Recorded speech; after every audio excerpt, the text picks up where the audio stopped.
Mozog sa dá do rytí reálne obnoviť. Není to len rozprávka pre vedcov. Vieš, kedysi sme si mysleli, že po 30-ke ti už len odumierajú bunky, ale výskumy hovoria opak. Telo vie vytvárať nové mozgové bunky aj v starobe.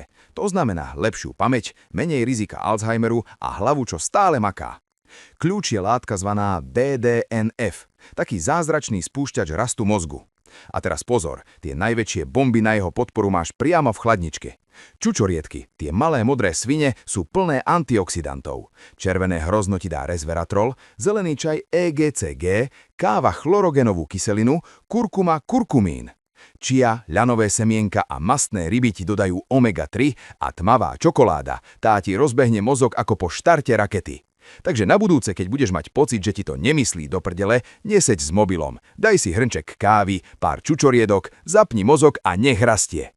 Sleduj ma, ak chceš, aby tvoja hlava funkovala aj po 50-ke ako dobre premazaný motor.